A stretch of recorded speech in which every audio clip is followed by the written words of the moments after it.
ओम शांति। 1 फरवरी 2025 के ईश्वरीय महावाक्य। पहले सुनते हैं मुरली के मुख्य पॉइंट्स। बाबा ने कहा, तुम बच्चों को सर्विस करने का उमंग होना चाहिए। जब तक कोई को रास्ता नहीं बताया, खाना नहीं खाना चाहिए। सर्विस ही नहीं करते तो सतयुगी नई दुनिया में पहले कैसे आएंगे। नापास होने वाले जरूर पिछाड़ी में आएंगे।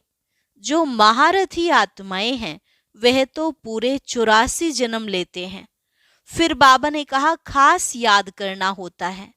ऐसे नहीं सोचना मैं तो शिव बाबा का बच्चा हूं, याद करने की क्या जरूरत। नहीं, हर एक को अपने दिल से पूछना है कि कितना समय बाप की याद ठहरती है। कईयों का टाइम बाह्य मुक्ता में जाता है। फिर बाबा ने विशेष कन्याओं प्रति कहा, तुम तो बहुत अच्छी मददगार बन सकती हो। सर्विस कर ऊंच पद पाना चाहिए। अपनी जीवन हीरे जैसी बनानी है, कम नहीं। लास्ट में बाबा ने कहा, तुम्हारी प्रतिज्ञा है कि हम गृहस्थ में रहते ज्ञान तलवार बीच में रख पवित्र रह दिखाएंगे। अगर पतित बने तो 21 जन्मों की राजाई खत्म हो जाएगी। देवाला मार देंगे। देह अभिमान में आने से ही विकार की चेष्टा होती है। योगी कभी विकार में नहीं जाएंगे। सिर्फ ज्ञान बल है और योग नहीं है तो गिर पड़ेंगे। मुख्य है ही योग।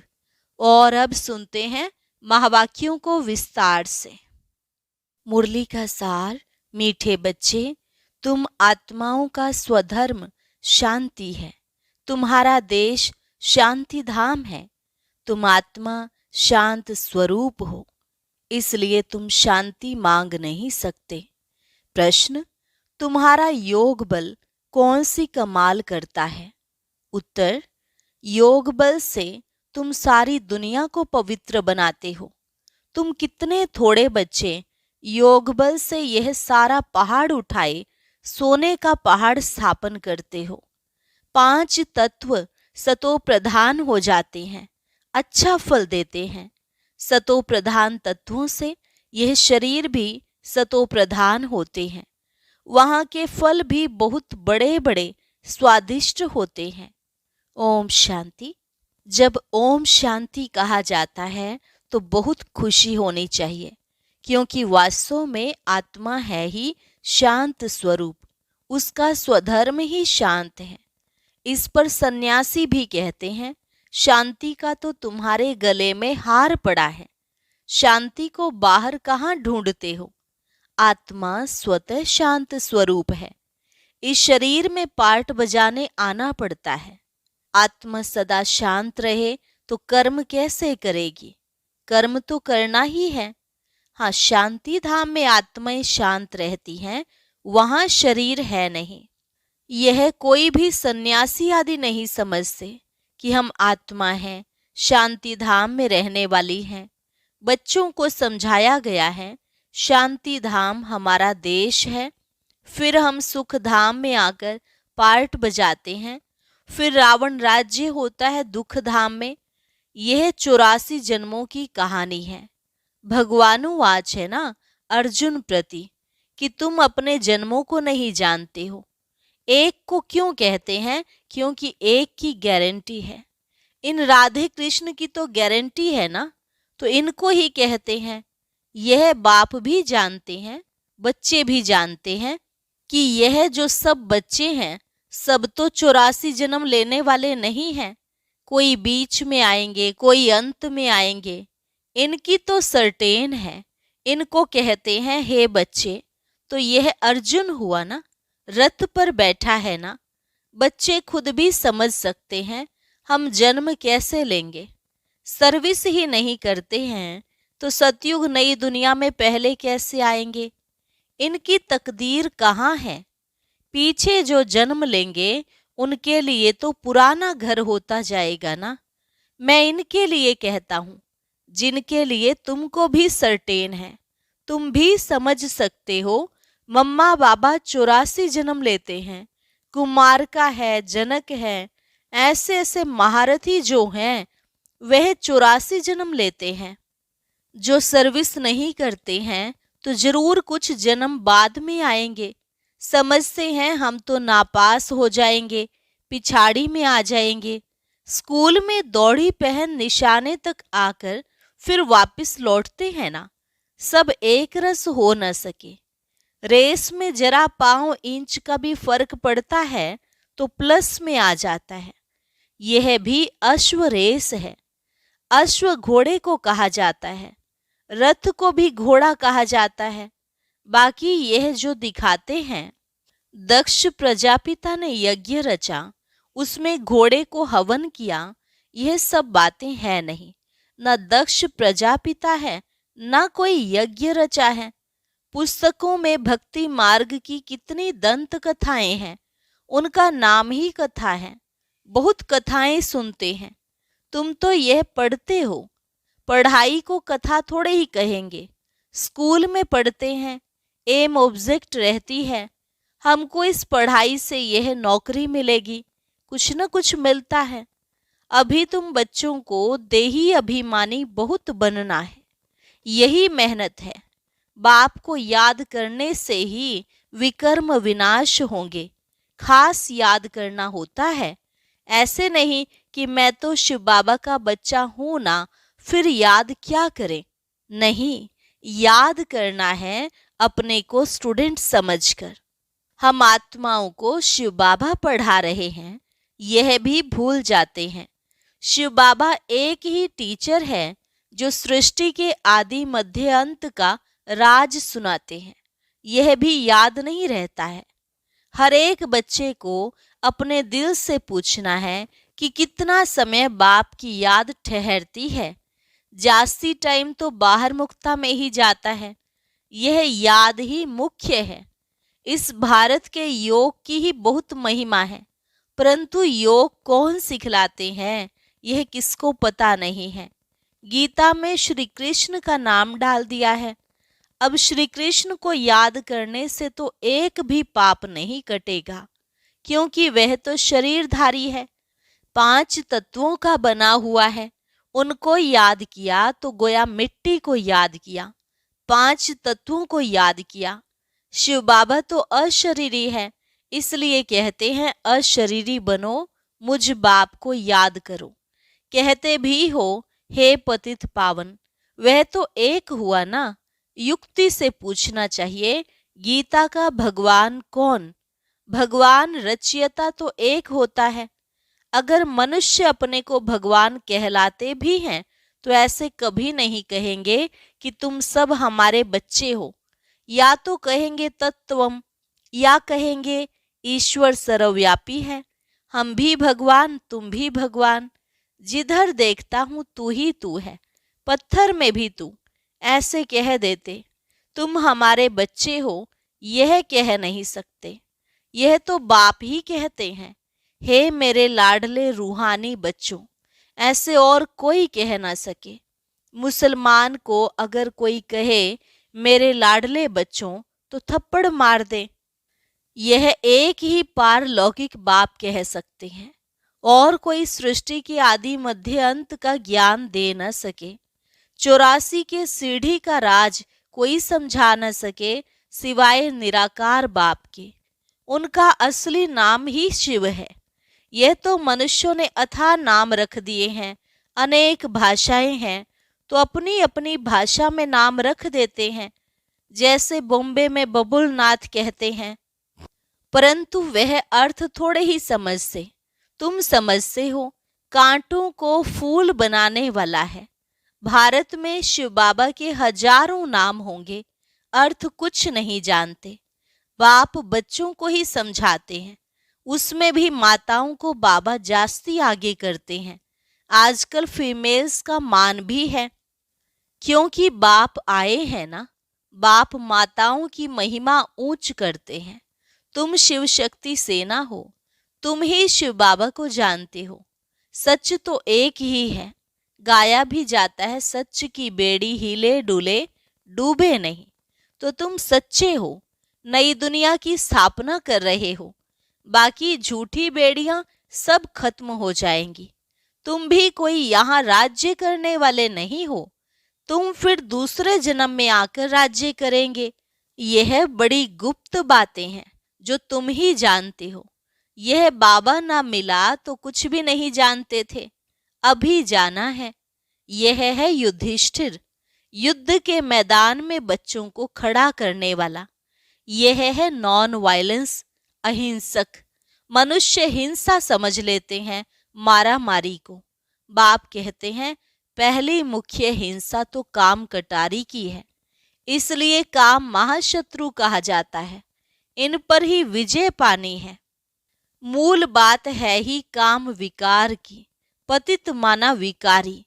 विकारी कहा ही जाता है पतित बनने वालों को, जो विकार में जाते हैं। क्रोध करने वाले को ऐसे नहीं कहेंगे कि यह विकारी है। क्रोधी को क्रोधी, लोभी को लोभी कहेंगे। देवताओं को निर्विकारी कहा जाता है। देवताएं निर्लोभी, निर्मोही, निर्विकारी हैं। वह कभी विकार में नहीं जाते। तुमको कहते हैं विकार बिगर बच्चे कैसे होंगे। उन्हों को तो निर्विकारी मानते हो ना। वह है ही वाइसलेस दुनिया। द्वापर कलयुग है विशेष दुनिया। खुद को विकारी, देवताओं को निर्विकारी कहते तो है ना। तुम जानते हो हम भी विकारी थे, अब इन जैसा निर्विकारी बन रहे हैं। इन लक्ष्मी नारायण ने भी याद के बल से यह पद पाया है, फिर पा रहे हैं। हम ही देवी देवता थे। हमने कल्प पहले ऐसे राज्य पाया था जो गंवाया, फिर हम पा रहे हैं।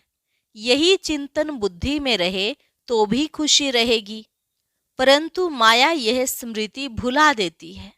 बाबा जानते हैं तुम स्थायी याद में रह नहीं सकेंगे। तुम बच्चे अडोल बन याद करते रहो तो जल्दी कर्मातीत अवस्था हो जाए और आत्मा वापिस चली जाए, परंतु नहीं। पहले नंबर में तो यह जाने वाला है। फिर है शिव बाबा की बारात। शादी में माताएं मिट्टी के मटके में ज्योति जगाकर ले जाती हैं ना, यह निशानी है। शिव बाबा साजन तो सदा जागती ज्योत है, बाकी हमारी ज्योति जगाई है। यहाँ की बात फिर भक्ति मार्ग में ले गए हैं। तुम योग बल से अपनी ज्योति जगाते हो। योग से तुम पवित्र बनते हो। ज्ञान से धन मिलता है। पढ़ाई को सोर्स ऑफ इनकम कहा जाता है ना। योग बल से तुम खास भारत और आम सारे विश्व को पवित्र बनाते हो। इसमें कन्याएं बहुत अच्छी मददगार बन सकती हैं। सर्विस कर ऊंच पद पाना है। जीवन हीरे जैसा बनाना है, कम नहीं। गाया जाता है फॉलो फादर मदर, सी मदर फादर और अनन्य ब्रदर्स सिस्टर्स। तुम बच्चे प्रदर्शनी में भी समझा सकते हो कि तुमको दो फादर हैं, लौकिक और पारलौकिक। इसमें बड़ा कौन? बड़ा तो जरूर बेहद का बाप हुआ ना। वर्षा उनसे मिलना चाहिए। अभी वर्षा दे रहे हैं, विश्व का मालिक बना रहे हैं। भगवानुवाच तुमको राजयोग सिखाता हूँ, फिर तुम दूसरे जन्म में विश्व के मालिक बनेंगे। बाप कल्प कल्प भारत में आकर भारत को बहुत साहूकार बनाते हैं। तुम विश्व के मालिक बनते हो इस पढ़ाई से। उस पढ़ाई से क्या मिलेगा? यहाँ तो तुम हीरे जैसा बनते हो, 21 जन्म लिए। उस पढ़ाई में रात दिन का फर्क है। यह तो बाप टीचर गुरु एक ही है। तो बाप का वर्षा, टीचर का वर्षा और गुरु का वर्षा सब देते हैं। अब बाप कहते हैं देह सहित सबको भूलना है। आप मुए मर गई दुनिया। बाप के अडॉप्टेड बच्चे बने, बाकी किसको याद करेंगे? दूसरों को देखते हुए जैसे कि देखते ही नहीं। पार्ट में आते हैं परंतु बुद्धि में है अब हमको घर जाना है, फिर यहाँ आकर पार्ट बजाना है। यह बुद्धि में रहे तो भी बहुत खुशी रहेगी। बच्चों को देह भान छोड़ देना चाहिए। यह पुरानी चीज यहाँ छोड़नी है, अब वापिस जाना है। नाटक पूरा होता है। पुरानी सृष्टि को आग लग रही है। अंधे की औलाद अंधे अज्ञान नींद में सोए पड़े हैं। मनुष्य तो समझेंगे यह सोया हुआ मनुष्य दिखाया है, परंतु यह अज्ञान नींद की बात है जिससे तुम जगाते हो। ज्ञान अर्थात दिन है सतयुग, अज्ञान अर्थात रात है कलयुग। यह बड़ी समझने की बातें हैं। कन्या शादी करती है तो माता पिता सासू ससुर आदि भी याद आएगा, उनको भूलना पड़े। ऐसे भी युगल हैं जो सन्यासियों को दिखाते हैं हम युगल बनकर कभी विकार में नहीं जाते हैं। ज्ञान तलवार बीच में है, बाप का फरमान है पवित्र रहना है। देखो रमेश उषा हैं, कभी भी पतित नहीं बने हैं। यह डर है अगर हम पतित बने तो 21 जन्मों की राजाई खत्म हो जाएगी, देवाला मार देंगे। ऐसे कोई कोई फेल हो पड़ते हैं। गंधर्वी विवाह का नाम तो है ना, तुम जानते हो पवित्र रहने से पद बहुत ऊंच मिलेगा। एक जन्म के लिए पवित्र बनना है। योग बल से कर्मेंद्रियों पर भी कंट्रोल आ जाता है। योग बल से तुम सारी दुनिया को पवित्र बनाते हो। तुम कितने थोड़े बच्चे योग बल से यह सारा पहाड़ उड़ाए सोने का पहाड़ स्थापन करते हो। मनुष्य थोड़े ही समझते हैं, वह तो गोवर्धन पर्वत पिछाड़ी परिक्रमा देते रहते हैं। यह तो बाप ही आकर सारी दुनिया को गोल्डन एजिड बनाते हैं। ऐसे नहीं कि हिमालय कोई सोने का हो जाएगा, वहां तो सोने की खानियां भरतू हो जाएंगी। 5 तत्व सतो प्रधान हैं, फल भी अच्छा देते हैं। सतो प्रधान तत्वों से यह शरीर भी सतो प्रधान होते हैं। वहां के फल भी बहुत बड़े बड़े स्वादिष्ट होते हैं। नाम ही है स्वर्ग। तो अपने को आत्मा समझ बाप को याद करने से ही विकार छूटेंगे। देह अभिमान आने से विकार की चेष्टा होती है। योगी कभी विकार में नहीं जाएंगे। ज्ञान बल तो है, परंतु योगी नहीं होगा तो गिर पड़ेगा। जैसे पूछा जाता है पुरुषार्थ बड़ा या प्रारब्ध, तो कहते हैं पुरुषार्थ बड़ा। वैसे इसमें कहेंगे योग बड़ा। योग से ही पतित से पावन बनते हैं। अब तुम बच्चे तो कहेंगे हम बेहद के बाप से पढ़ेंगे। मनुष्य से पढ़ने से क्या मिलेगा? मास में क्या कमाई होगी? यह तुम एक एक रत्न धारण करते हो, यह है लाखों रुपयों के। वहां पैसे की गिनती नहीं की जाती, अनगिनत धन होता है। सबको अपनी अपनी खेतियां आदि होती हैं। अब बाप कहते हैं हम तुमको राजयोग सिखलाते हैं। यह है एम ऑब्जेक्ट। पुरुषार्थ करके ऊंच बनना है। राजधानी स्थापन हो रही है। इन लक्ष्मी नारायण ने कैसे प्रारब्ध पाई?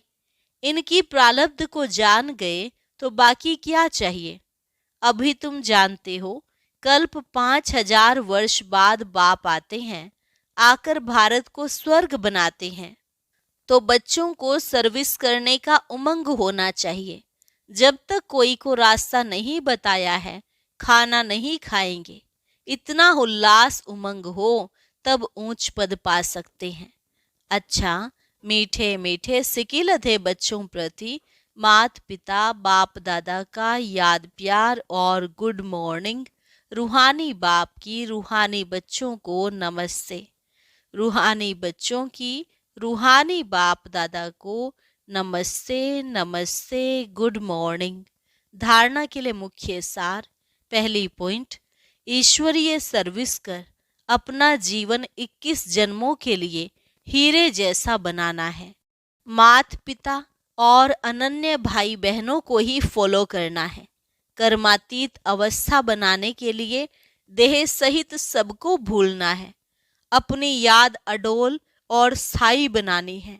देवताओं जैसा निर्लोभी, निर्मोही, निर्विकारी बनना है।